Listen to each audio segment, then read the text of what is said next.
What's up, everyone, and welcome to this new episode of Monday Mixes, where we're going to continue our thread from last week, and we're going to talk about specific ways to fix problems.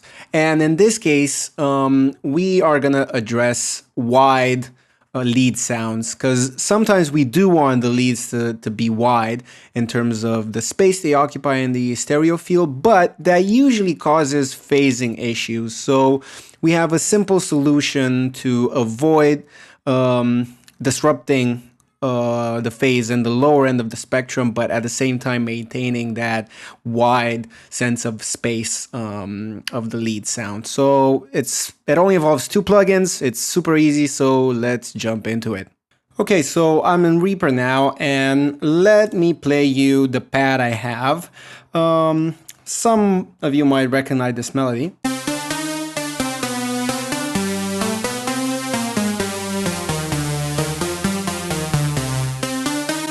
So it's quite a wide pad, but I think you can tell that there's something happening in the lower mid range that will eventually add up, stack up, and will cause some issues in the final mix that would contain this.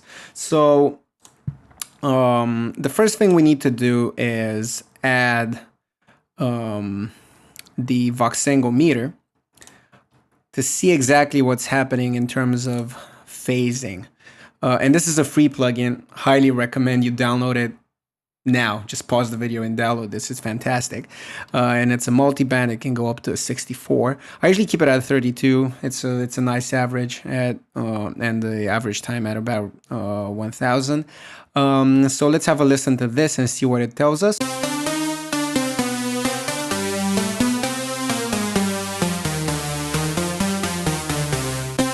So you get these dips at kind of everything below, say, 300. And while you don't necessarily feel it now, in the long run, it will affect the mix. So the best solution for this is to just add an EQ that has mid-side functioning. So we use the Pro Q3.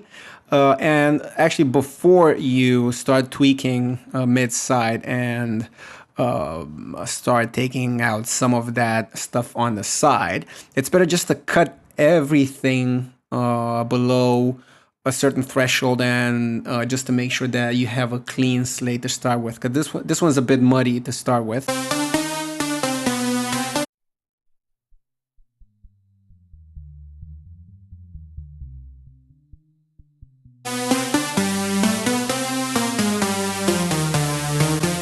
Okay, so adding that low cut at 85 cleans it up a bit, but not enough. Let's check with the meter.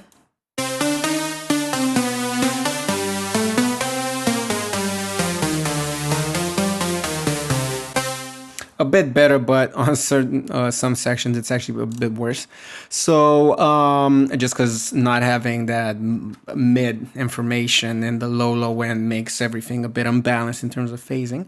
But what we can do is, because we saw that at around 300, things started to, below 300, things started to get a bit crazy. So what we're going to do is select the mid-side processing. So just select the side band and add a low cut. And let's see what that does.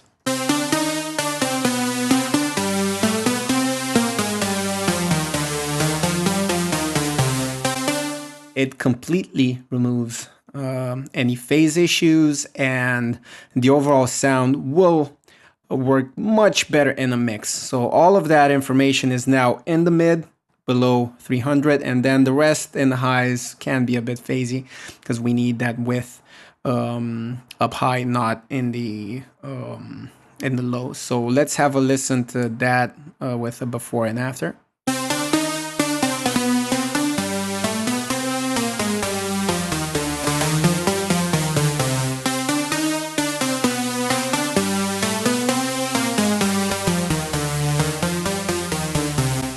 And hopefully you can hear that woofy sound in the version that doesn't have a Pro Q on it. It does sound a bit more top endy because in a way it does have more top end, but in a mix this will be so much cleaner, and the that phasiness will not cause any problems with the bass or with some sort of pad that requires that low end.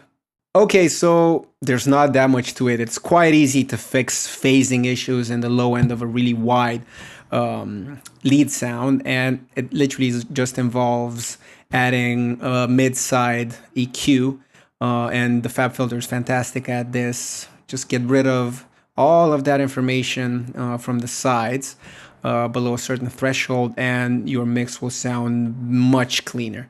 And just use the Voxengo to put things into perspective and see if you're actually doing the job you should. So if you like this trick, if you enjoy our videos, let us know in the comments below. We do try to make these as informative as possible, and we'll see you next time.